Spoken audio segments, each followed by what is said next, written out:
morning and welcome to Gunner Shot. Gunner Shot में आप सबका स्वागत है. Today morning I have a very surprise host with me. Who's going to host this show? And that's Sree ji. Uh, Thank, so please thank take you over. so much, General. Thank you so much, General Ravi Shankar. It's a pleasure always to be hosting shows that have a lot of depth and perspectives also. Viewers, in all the noise of Trump and tariffs, a very important meeting that took place, the visit of the president of Philippines to India, that has kind of gone under the radar. And we're going to be talking about it because this has a lot of strategic and significant developments that could take place as people are now, even the best friends of America are starting to feel nervous.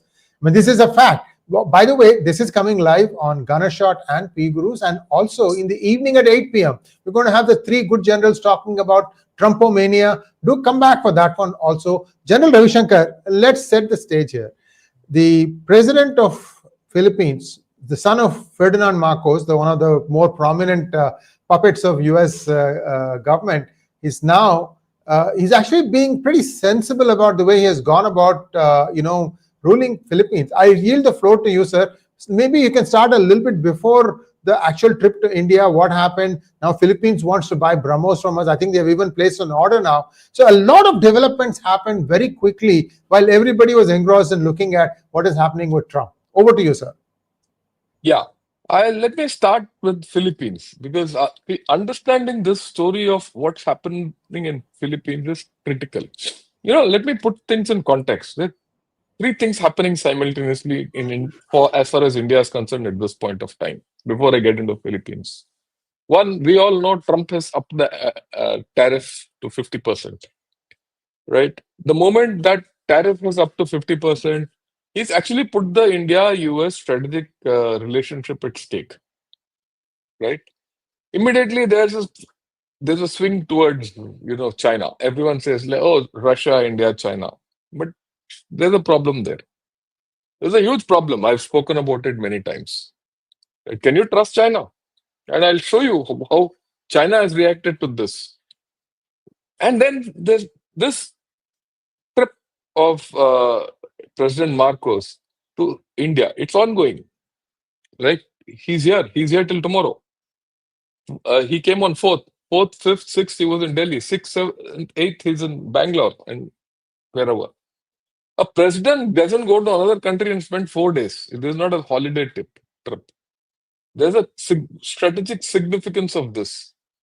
And this strategic significance, we shouldn't see it in the thing that, oh, it's a trip between Philippines and India and it's a sideshow. It signifies something. And I'm thankful to you with what you said. Philippines is considered an American puppet. But why is Philippines coming here? You understand this. When we understand this, then we'll see the larger game plan and then we'll get to USA. We'll still talk of USA, right? Where we stand and all that. And of course, in the evening when we get General Dushyant and General Rajiv Narayanan, we'll talk more. So let me start with a clip which I saw the other day. And mind you, this clip and this speech, it's about a minute. This was given by President Marcos before he embarked on his trip to India. And see the significance of what he speaks. Yeah.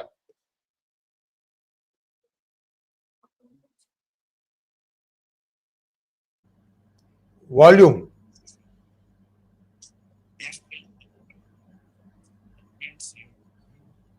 Yeah, can you hear it now? No.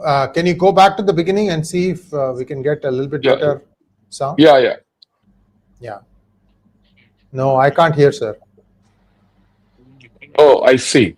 Anyway, what he has said in this is, if you can't hear, I think there's some problem with the, at times these things don't function well.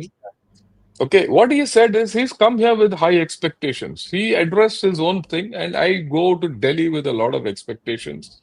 I look to a lot of things and all that. And after that, right, he came, and then a whole lot of announcements have come out, and a whole lot of agreements have come out. Let's look at that then. We'll jump to it. This is the photograph which came out officially put out by the PIB. And I don't know, let me see what they have spoken. Again, I hope we hear it. Can you hear it?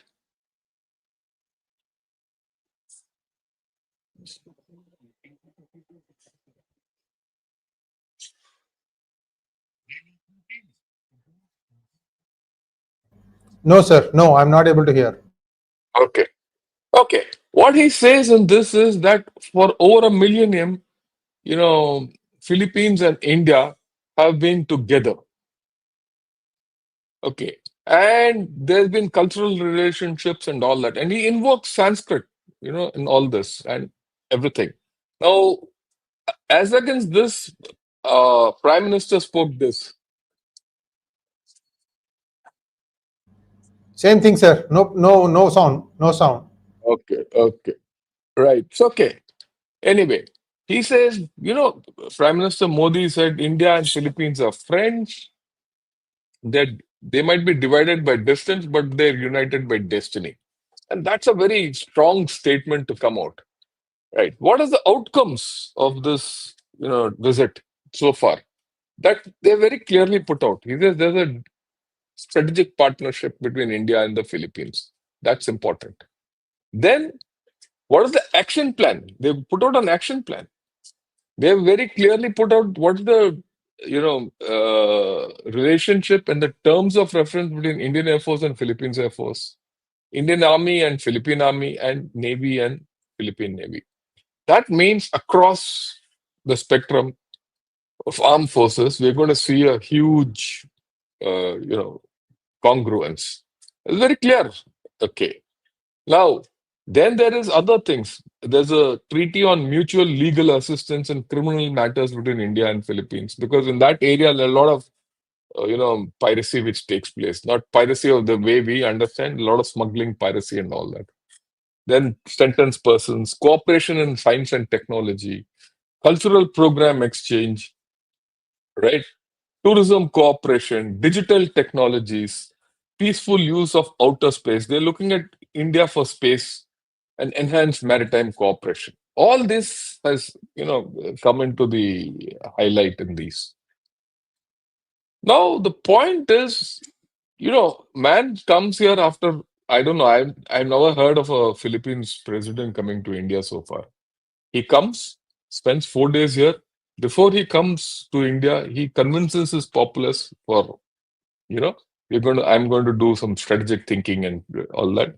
And he comes and signs 12 MOUs, 14 MOUs actually. Right? 14 MOUs they signed. And a lot of things are looking up. And don't forget, they are looking for expansion in defense cooperation and maritime cooperation. Defense cooperation, like more BrahMos, and he said in a statement which I couldn't put out, which we couldn't hear. He says, "My people like BrahMos. My troops like BrahMos. They are very happy with it." That's a big statement. They want Akash. They want more, right? Okay. Now, what what something else went on here, and that is significant, which I want everyone to understand. We've sent 3 warships to South China Sea, to Philippines, and look at the reaction. These are all from Chinese media. It says we have sent warships to Philippines for a joint South China Sea patrol. Then it says we launched. After that, they've been tracking it.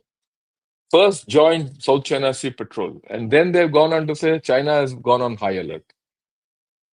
Okay, for South China Sea disruption after Philippines India joint patrol, and this comes from the PLA.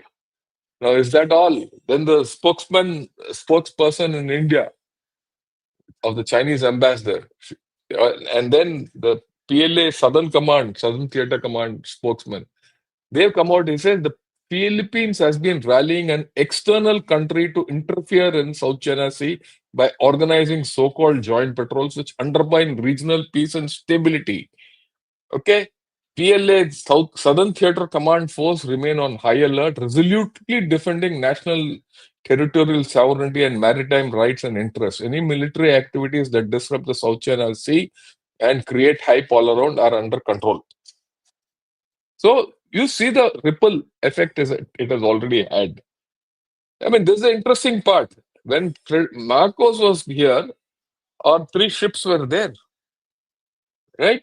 That's the interesting part. Now look at this. We all say, we all say that China comes all around India, Afghanistan, Gwadar, Maldives, Sri String Lanka, of pearls. yeah, string of pearls and all. You doing something with Indonesia, you're also doing something with Vietnam, and now you're doing a major exercise there for 4 days. Same, overlapping. Our ships are there today. Understand this and carrying out. And China is all set up. And what are these ships? With three warships, their analysis, their people are saying it sends a powerful signal of solidarity, strength in partnership, and energy of cooperation between two vibrant democracies in the Indo-Pacific. Okay, which are the ships? INS Mysore, a guided missile destroyer; Kiltan, anti-submarine warfare corvette; and INS Shakti, a fleet tanker. Fleet tanker gives you logistic capability and it gives you reach. Right. And this is from 4 to 8. Today, that thing is going on. And interestingly, INS Mysore is equipped with BrahMos supersonic cruise missiles. And Philippines also has BrahMos. So I'm sure there are joint patrols going on. And it coincides with the visit by Ferdinand Marcos Jr. to India. Now, all this which has come out, it is aimed at strengthening interoperability and fostering closer naval cooperation. India's assertive posture signals a shift from occasional cooperation with Manila to a more consistent regional presence. Right? Now, this is all Chinese thinking. South China Sea and in IOR are interconnected strategic theaters, especially for China. Now, this is a new term which is coming up. India reinforces its necklace of diamond strategy in the Indian Ocean. What is the necklace of diamond strategy? You're putting it against China. So the pearl of strings is being answered by necklace of diamonds. And this is India's strategy, right? And that is what you have to understand. Now, China's foreign ministry has put out a lot of the PLA has put out something, the local spokesperson has put out something, the foreign ministry has put out something. They are responding in a statement that territorial and maritime disputes should be resolved between countries directly and no third party should intervene. Okay. So, look at it against the backdrop of what we did with Tibet. Tibet also, we've shown a yellow card. Right? We was discussed about it. So there are a lot of subtext on the anvil. After all, look at it from a Chinese point of view. Here you have a patrol going there. Marcos here. You're showing Dalai Lama card, and and of course, Op Sindoor actual effects. Everyone knows what has happened. And then you see this also, these such things come out. There is an all out talk, and India and China unfreeze icy ties at last. That's what they want. And he says, there are things, on 1st September, there's going to be a World War II victory parade. Will Modi attend that? And there are things in Chinese media which says, ensure that he attends. And then they are also discussing within Mandarin that, India and Philippines have conducted joint patrols in South China Sea. This is translated from Guancha, right? And we also have put out something. The Prime Minister Narendra Modi announced Mahasagar. Earlier it was Sagar, now it is Mahasagar. Mutual and holistic advancement for security and growth across regions, right? He said this in Mauritius. So what you see is, you know, India's footprint is expanding. And this expanding footprint has caught imagination. It has caught imagination in where? It has caught imagination in China. China has been poked in the eye. How many of us have realized that? We are not talking of Trump, we are talking of China and all that. So what we'll do is, I've given you an outline about what's happening with Philippines. I want your views on this and any questions you have, and then I'll switch to this for a short time between the US, China. How do we navigate that? Yes, sir. Yes, indeed. Thank you so much, General Ravi Shankar. Even as we speak now, I think Trump has also raised tariffs on China. He's doing a monkey balancing act. Yeah, that's So the these thing. are all expected. Um, Yeah, let's talk about the US India stuff in the evening because that's a slotted program for it. But coming from the Philippines president, these statements that he realizes the strategic importance of having India as a partner is a huge deal. I mean, like you said, we didn't really look east was something that was just just the title. Nothing really happened under the UPA regime, but now India is actually not looking east; it's acting east. That is, to me, it's a big deal, and I'm wondering if the action that took place in Myanmar is going to help things cool down in Manipur also, because essentially what you said, the eye poke is happening in several eyes, sir. One in Opsindur in Tibet. Pakistan, then Yeah, Dharamshala, then Myanmar, and now Philippines. So this is like, you are getting it from both cylinders, that sort of stuff. So I yeah. think China is really the other thing I noticed from the news releases that you put out is there is a grudging respect and perhaps even admiration for India and Prime Minister Modi. That's what I see. I mean, this is just my 2 cents on looking at the titles. Your thoughts, sir? No, that's what what okay. I see. They're worried. They're worried about India. Let's be very clear. They want in. I don't know whether we've said that Prime Minister Modi will be in China on 31st August, right? I don't know whether he'll be there for the victory parade, right? And this victory parade is very funny. It's a victory parade of how China won the Second World War. What China did in Second World War, I'm one month. stretching my imagination. I don't know how they could have won. Okay, right. So, but then that's how it is. So there are issues. I don't know whether Mr. Modi will stay back for that victory parade or not. Or actually, that trip is meant for, SEO. he's also going to Japan. No, he's going to Japan and SCO meet. And so far, what has come out in the news is that he's going to be in China only for 24 hours, only for the SCO meet. So if he's not there for that World War One parade or World War Two parade, right? It tells something. It is Sir, saying it that, has to be not there, sir. What stretch of imagination is China using? That China was being helped by Russia. Russia won the World War II. Therefore, we won. I'm like, whatever it is, the point is that parade is there, and you see they want Modi to attend. They're very keen. Okay, but then should we get taken by it? That's the question. I mean, I must cover right. What has come out after this? Trump has put up the extra 25%, right? And now after this extra 50%, yeah, is this is the reaction from China? I'll show you that also. It's very interesting. This is from the local spokesperson, okay, and he's quoting Hindu. And look at this.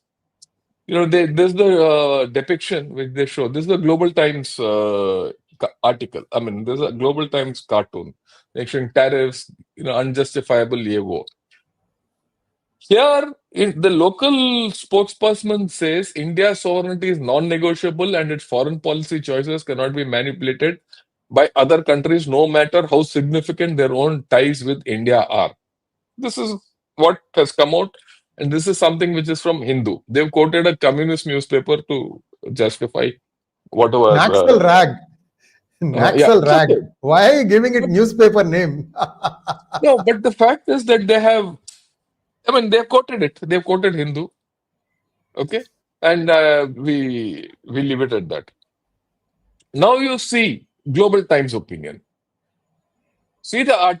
See the cartoon. He says Same cartoonist, I protectionism. think. Same chap. Same cartoonist. Same chap. Yeah, that's also Global Times. One is protectionism and openness. What do they want openness for? They want openness towards India. Okay, they want openness towards India and protectionism. So India is at this crossroads. He says China-India relations are at a critical juncture, gradually emerging from a low point It makes more sense to utilize each other's strengths, work on practical cooperation, and promote mutual benefit, win-win outcomes, and shared development. So they're showing how USA is treating us and that India is at a crossroads. You have to get into a win-win outcome with China. The only problem of a win-win outcome with China is it's win-win for China and lose-lose for others. We all know that. It's a one-sided deal. But more interestingly than this is this next thing which came out. Again, Global Times. Same article, but see the depiction in this. I'll make it full so that people can see it fully even on a mobile. You see, same article, so same thing. They put there's one Chinese girl who's talking Chinese and all that. Right. Here, what she says in Chinese is, why can't India be like others and it should not be a graveyard for foreign investment? It's, again, demeaning India here. The same article, they project it in another manner as if India is a graveyard for investment and, so India should make an effort to get to modernization and all that and, and our technology cooperation can go on only or unless India doesn't. I mean, saying that India has to change track. They're derogatory in this. Same article, how they put it. So you see that China's fundamental problems have not gone away, right? And after what has happened in Philippines, let's be very clear, going towards China is full of problems. You can't stick with Trump anymore. Okay, let's be very clear. And India has put out another article that, I'm not article, another statement to say that, look, we've noted what you have said. We will take action the way we want. And it is now very clear that is uh, Trump is not, what shall I say? The primary intent is not, tariff and things like that. The primary intent is not even against Russia, because I think to pressurize Russia, he could have used better methods. The primary intent is something else. Why he is behaving like this for against India is completely something else. My view is that this India-US strategic relationship, which has been built over the past 25 years, has taken a serious setback. And it's not going to be easy to be repaired. Right? So you're at a situation, and this is the interesting thing. This is what I wanted to today convey to everyone. You are at a situation where the, you know, your strategic relationship with USA is at risk, huge risk. Your equation with China is not great. You can't swing towards China. Others have started considering you something. That's the opportunity. You're caught with those people who are not going to help you grow, and they don't want you to grow now. You see, that's the next point which I infer. Both of them will not want you to grow, but grow you will, and you have opportunity elsewhere. Because I think Philippines represents a mentality or an idea which will be taken up by more. And Trump, because of his irrationality, has made more people uncomfortable, and people are not comfortable with China either. So, is there a way we can do things? This is what I feel. Your views, and then probably we'll take a few questions. Um, this is a very different uh, topic today from what we have normally been discussing over, whether it is TV or media, and it comes as a very pleasant surprise because see, actions speak louder than words. Louder.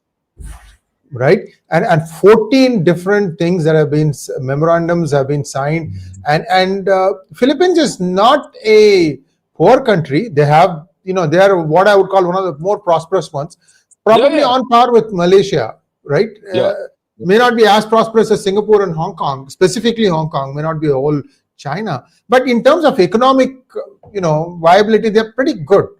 And so the important takeaway is that Philippines recognizes that India has something that can actually stop the bully in the region, which is China.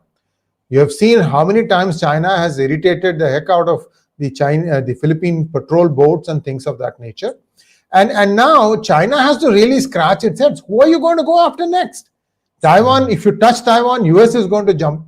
Now Philippines is also, bracing up, and if Philippines does, all the other people, even your own vassals, they'll start thinking, and when is China going to take it out on me? Right? Like I'm talking about Vietnam and Cambodia.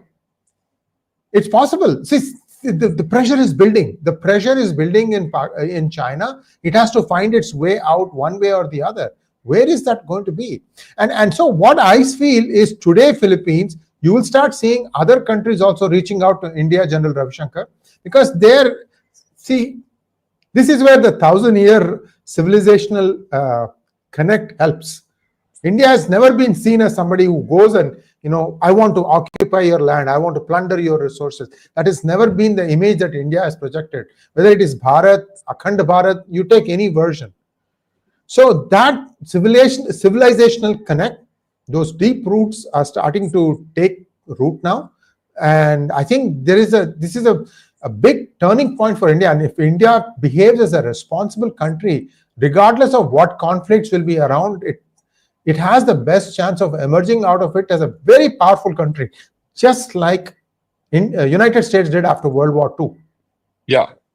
I go with you. You have brought out very interesting aspects that our civilizational legacy has to restitute itself.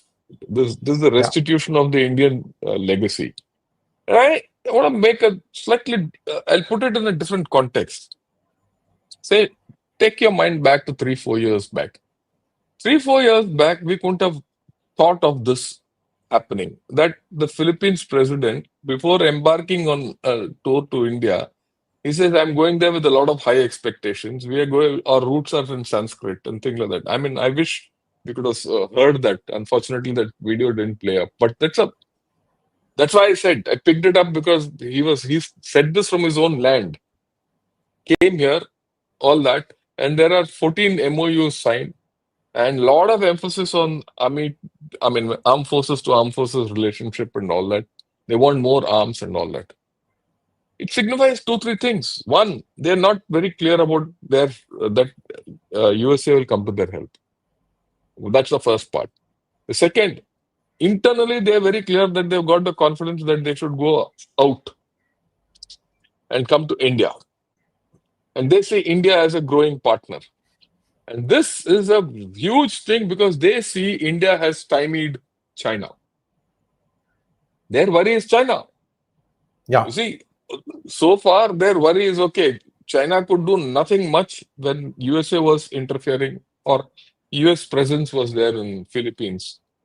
They couldn't do. But Philippines itself was very worried of getting out of, developing other partners other than USA. Now they've done that. And, China and Philippines have had a lot of problems, and China has not made any headway in the South China Sea against the Philippines. Though the Philippines have been getting beaten up. They've been getting hammered by China, but they're not yielded.